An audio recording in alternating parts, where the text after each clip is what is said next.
جس کا کوئی غلط مطلب بھی نکل سکتا تھا. اللہ نے فرمایا یا ایھا الذین آمنوا لا تقولوا رائنا، اے ایمان والو رائنا کہو ہی نہ. تو یا اللہ کیا کہیں؟ فرمایا وقولوا انظرنا، تم کہو یا رسول اللہ ایک نظر فرمائیے.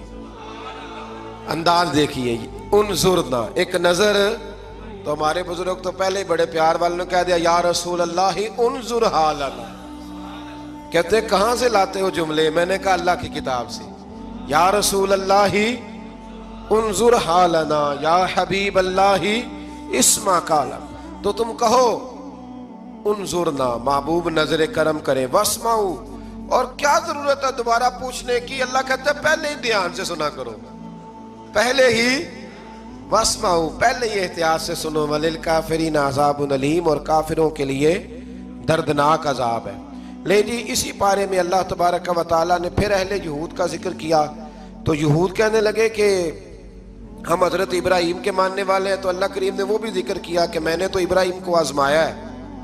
وَإِذِ ابْتَلَىٰ إِبْرَاهِيمَ رَبُّهُ بِكَلِمَاتٍ فَأَتَمَّهُنَّ، ہم نے ابراہیم کو کچھ چیزوں سے آزمایا ہے، وہ ہماری آزمائش پہ پورے اترے.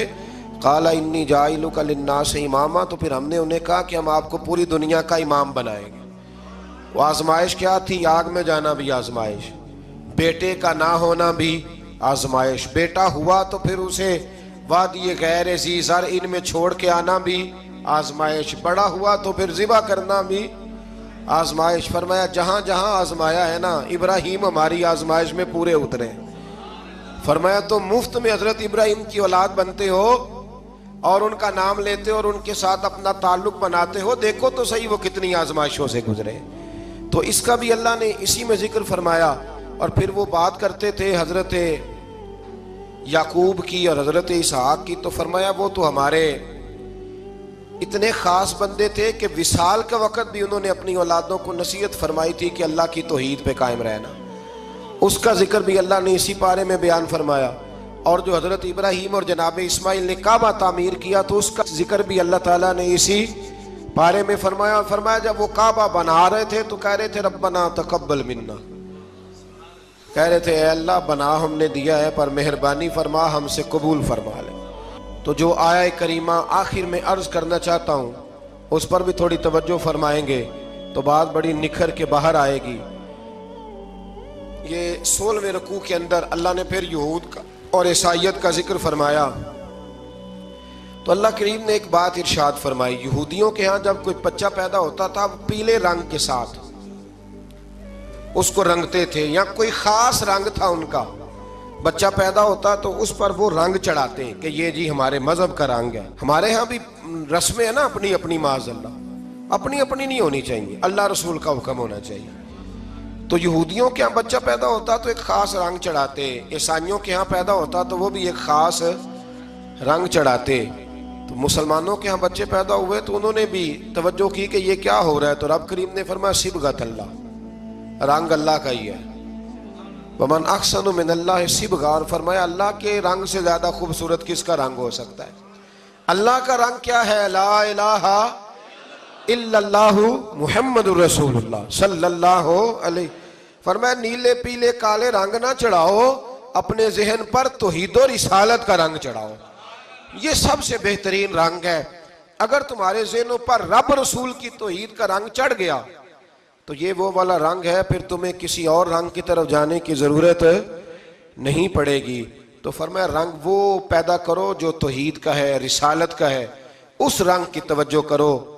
قرآن مجید کے اس پارے میں اللہ کریم نے مختلف باتیں بیان کر کے آخری رکوع میں یہ جو رنگ کا ذکر فرمایا نا، تو یہ لگتا ہے پورے پارے کا خلاصہ ہے کہ رب کریم نے فرمایا اصل بات یہ ہے کہ تمہاری سوچوں پہ رب رسول کی توحید و رسالت کا رنگ ہونا چاہیے.